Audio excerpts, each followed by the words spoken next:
Okay, so, good morning. Good evening, Los Angeles. Thank you for joining us.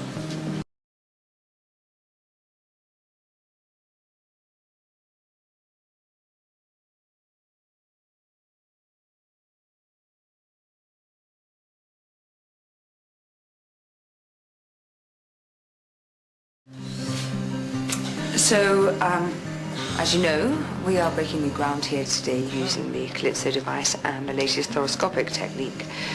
I will be addressing my patient's mitral valve regurgitation while my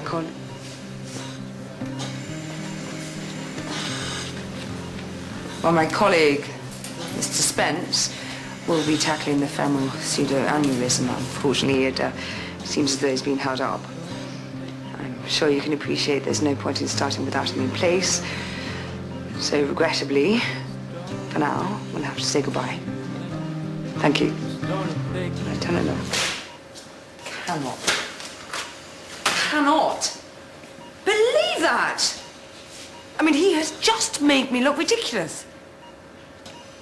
You know, general surgery couldn't organize themselves out of a paper bag. Get her back on, Keller. Declared Hewitt died of natural causes. Well, thank you for letting me know. I'm sure we'll be speaking again soon. Don't have any idea where the GS team are, do you? Michael? No? He's gone AWOL. Director of surgery can't be found. No, Jane, this has taken me weeks to prepare. Your international reputation is the least of my concerns. I had hoped the coroner's report would draw a line under this, but Kathy Hewitt won't let go. Well, can you blame her? She won't rest till she's got Rick's head on a plate. Then he should be here. He's with the Trust's lawyers, as I should be right now. You probably haven't even noticed the press camped outside. The board are nervous. They've called a crisis meeting. I need all heads of department to show a united front. Okay, of course. And on top of all of this, my mother's ill. As of tonight, I'm on leave. I can't be everywhere. It's all such a mess. Well, why don't you let me chair the meeting? Or what about your American I'll be audience? settled with that. And it would free you up to do whatever you need to do. This is a delicate situation. I need to reinforce our support of zero tolerance in order that the board continue to back Rick. I can do that. What? Well, you are not exactly known for your support of zero tolerance. Oh, precisely. The board would expect it from you, not from me. Come on, I can take the meeting. You can go see your lawyers and arrange your leave. Okay. Thanks, Connie. Okay.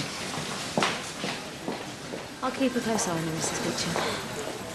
Connie, I apologize. Had car trouble. Thanks for rescheduling. What more can I say? All right, apology accepted. Wow, and there I was thinking you'd string me up by the cojones. You know me, Michael. It's all about collaboration and teamwork. Okay, great, because I was just thinking that we should switch to a PTFE patch. No, we're doing a vein patch. PTFE is too expensive. It exposes the patient to infection. Yeah, true, but with my technical ability and speed, I can more than make up for the extra cost. Well, leave it to your judgment. As I said, it's all about collaboration and teamwork. Okay. By the way, I'm chairing our meeting with the board today. Okay, where's Rick? Oh, he's off firefighting lawyers. Coroner came back with an open verdict. Whoa. When did that happen? This morning. You know, I think Kathy Hewitt's still after his head. You can't really blame her, but anyway. Jane has asked me to rally the troops behind Rick. Yeah, like that's gonna happen. Come on, clearly zero tolerance isn't working. Well, I said I'd do what I can to support him, but if others feel they need to voice their concerns... Right, so perhaps the board needs a clear understanding of the situation. What are we gossiping about? Oh, the usual. CT versus general surgery. Sorry to hear about the car trouble. Listen, I will catch up with you just before the meeting, okay? Great. Linton, busy? Busier than normal. What can I do for you? Well, it's a bit of a chore, really, but I've been asked to share the meeting with the board as a favour to Jane Grayson, and I think we need to be prepared to defend ourselves. What do you mean by that? Well, the board are scrutinising our performance in line with this thing with Rick, and it's been noted that AAU referrals have put a bit of a squeeze on the wards. That's not true. certainly noticed a high volume on Darwin. Or there may have been a minimal increase in referrals to Darwin, but I think you'll find zero tolerance is to blame for that. I'll be right back. That's a good point. Why don't you bring it up with the board?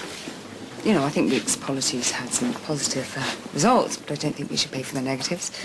All right, I'll see you up. Can I just say to the Darwin team, thank you for covering my cases while Miss Naylor and I were preparing for the Calypso procedure. Hasn't gone unnoticed.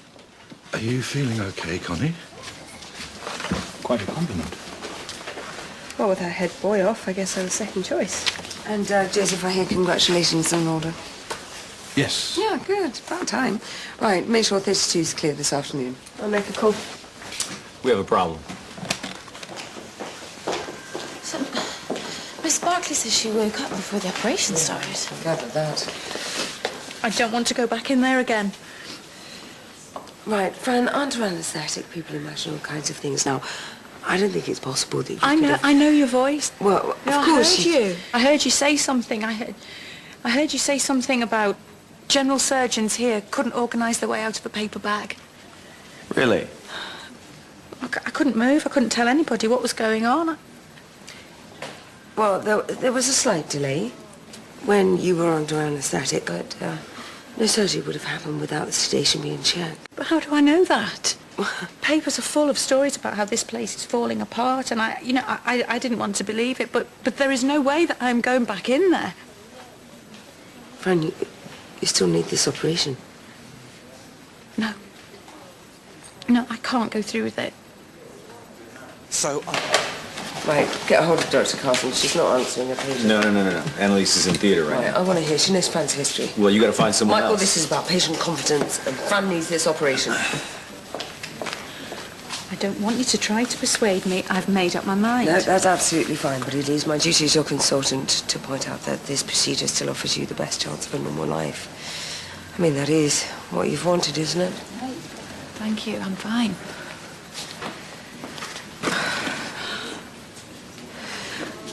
Fran, your prolapsed mitral valve is causing a progressive enlargement of your heart. Now, all our attempts at drug treatment have failed. I'll take my chances. Anything's got to be better than waking up in the middle of your own operation. Well, I cannot apologise enough for your distress with that, but I've asked Dr. Carson to come and speak to you just in case you do reconsider, but I need to emphasise that without this procedure, you are putting your life at risk. Please, Fran, please, just think about it.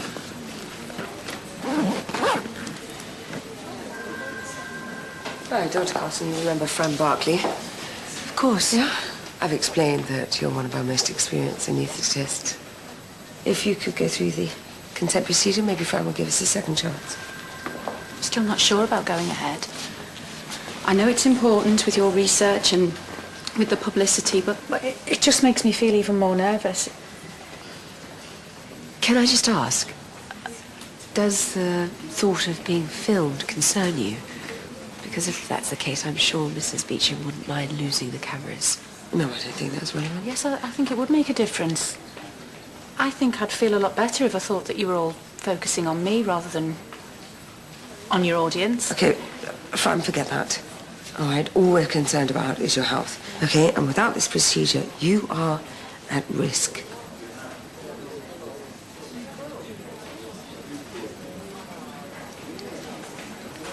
Right, I'll go through with it. But only if there's no cameras. Right, well, at least we have an agreement. Don't worry, I'm sure a well-written paper will have the same impact. Dr. Carson, can I have a quick word with you, please? Connie, I'm just heading off to join Rick with the lawyers. I really appreciate your help with the board. Now, I should be able to get things tied up before I leave. Good, I'm prepped and ready to go up. I forgot to say, they've moved the meeting to accommodate a financial director. No, that clashes with my Calypso procedure. Jane, my patient's going to walk if I delay again. Well, who's assisting? Jack Naylor. Isn't she capable of performing the procedure without you? It's not the point. This is my surgery. It's the first time it's being done here.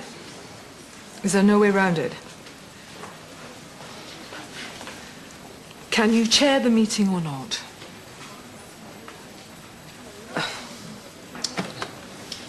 Thank you.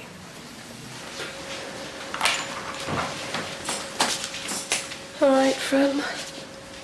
You're in safe hands with Dr. Carson. I won't let anything happen to you, I promise. I won't let Mrs. Beauchamp get her hands on you until I'm happy everything's okay. Thank you. You're going to feel a cold sensation from 10. Then when you wake up, it'll all be over. 10. 9. 8. 7. 6. Just let yourself drift off. No? Buy the book. I want it to stay like that. Right. I'm going to be on the phone if you need me, but otherwise the local consultant should be on hand. I think I'll be fine. All right, you ready? Yeah. It's a good champion now. Great leader. Don't want to keep the board waiting. Mr. Griffin, we have seen an increased ability to meet our 18-week waiting list targets.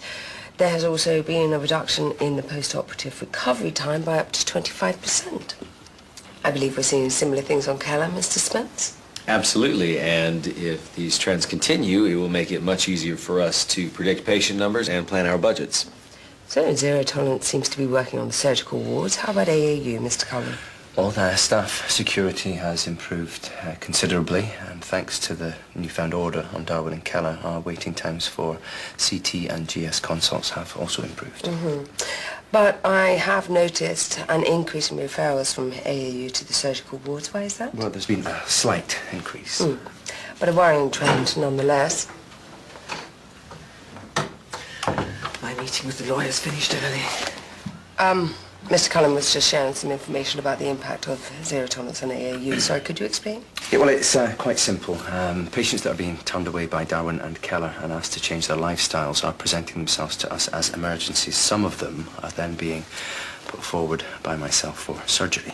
Well, how many of those emergency cases are Zero Tolerance patients? I mean, I can't help but notice the similarity to Steve Hewitt. Well, it's a different situation. Not all of the patients require immediate treatment. Some of them are just trying to buck the system. Yes, but I think it's our duty to ensure the policy is running smoothly. You know, maybe that's something we can address now. Well, I would prefer to wait until Mr. Griffin can contribute to this discussion. Yes, absolutely, so would I, but I'm sure Mr. Griffin would be the first to agree that any potential patient care problems should be dealt with in the first instance. So we have established there has been a slight increase in the number of patients returning as emergencies. Now that is established, can we move on? Well, I think seeing as we're here, we should just put our heads together and see if we can come up with an adjustment to the policy. I mean, as clinicians, I think we need the freedom and the flexibility to choose which patients would benefit most from Zero Tolerance. As it is, the catch-all policy includes patients who cannot or will not adhere to the lifestyle advice. Should we take a vote on that, or have we reached a consensus? Given the Hewitt case and the press focus on Zero Tolerance, a change of policy would be viewed as a vote of no confidence in our policies. No, come on, it's hardly that. I mean, it's just a slight adjustment. I think we should be able to make our own decisions when treating our patients, don't you, Mr. Spence? I'm inclined to agree with Mrs. Grayson. Changing policy now would be seen as evidence that we were wrong about Zero Tolerance. And if this case goes to court, that weakens our defense, and it could prove very expensive. Yes. Thank you, Mr. Spence. I think we should put the matter on hold until the Hewitt investigation has concluded. I think we should take a break.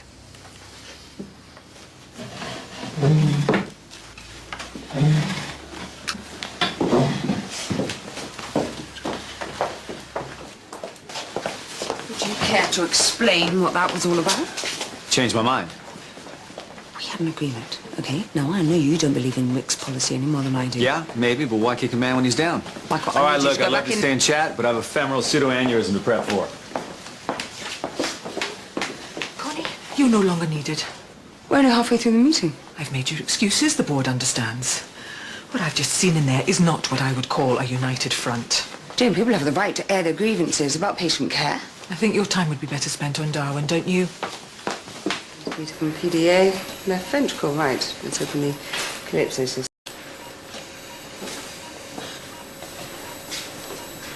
Dr. Rose, good to see you again. You seem to be popping up quite a bit in theatres recently. I'm praising anaesthetic procedures for an annual review. You don't get to see an opera like this every day. Yeah, shame you weren't praising this morning.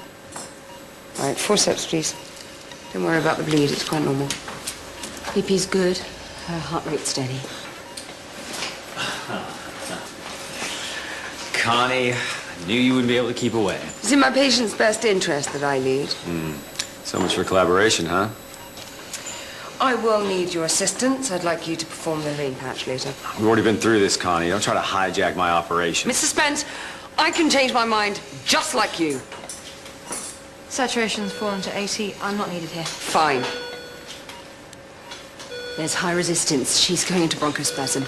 She's having an allergic reaction. Right, get on top of it now. Get me, Come on. get me, Come on! Take it easy, Connie. Look, I've written. chlorpheniramine and hydrocortisone. I know, I'm on it. She's improving. Pressure's coming down. Air pressure is falling. She's okay. You can continue. I don't need you at the moment. I'll call you when I do.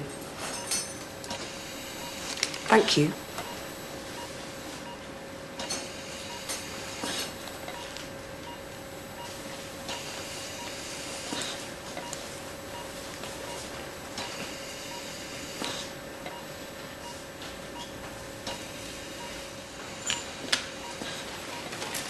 These are yours.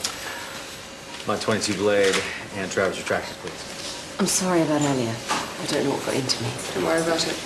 Can I have a word? You don't really think I'm buying your excuses, do you? It's no secret that Annalise has been underperforming. Can't keep covering for her. I'm sorry, Connie. It's confidential. Paul, can I just say that, if you're hiding the possibility of medical negligence in my theatre, I will be coming after you if anything else goes wrong because of her. Annalise. She scored a positive result on the breathalyzer tests. Rick's been asking me to monitor her ever since. Oh, and it gets better. He's now dragged Paul Rose into his mess. And Michael's professional loyalties are being compromised. If zero tolerance isn't working, we cannot be seen to make it look as though it is. You know, Rick has made a serious error of judgment covering this up. We can't stand by it. It was also my decision to suppress Annalise's test results. You knew and you chose not to tell me. Oh, this isn't about you. No? Jane, when one of the team has... I'm sorry, I have to take this. Yes. I didn't feel a thing. So Mrs. Carson must have done something right. Well, we'll keep you in for a few days. And then after your recovery, you should feel very different. Like a new woman. Well, the old one wasn't so bad. You did the right thing. You conquered your fear. Easier said than done. And again, I can't imagine you being scared of anything. Connie. Right, you get some rest. Okay.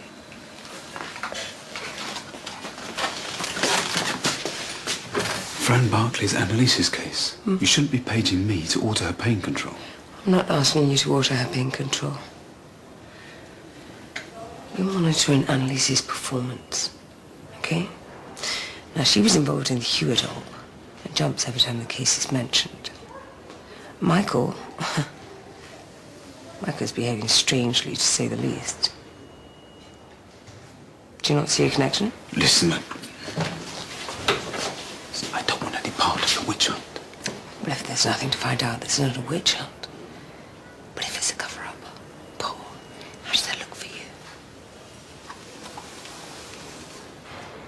you? Okay, what do you want me to do? I need to look at the chart. What exactly am I looking at? Right, this is Annalise's anaesthetic chart. Right here, she's put the possibility of a will murmur. Crossed it out, not heart. Now, how do you think there's a problem? Change your mind and not investigate further. The coroner was satisfied that Hewitt died of natural causes. Because he's taking this at face value. He's not scrutinising it the way lawyers will. I mean, that could indicate an air embolus, which goes on to cause cardiac arrest. Can you verify that? Dr. Rose Cameron has. And is willing to talk to you. Jane, you've got to turn this round.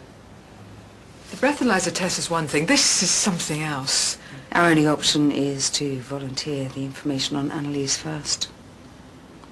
Think about it. What's this going to look like in court, Hewitt's lawyers already have a copy of her chart. It's only a matter of time. And Kathy Hewitt, she has the right to know the truth about what happened. Because if we're not putting the safety of our patients above everything else, then what are any of us doing here?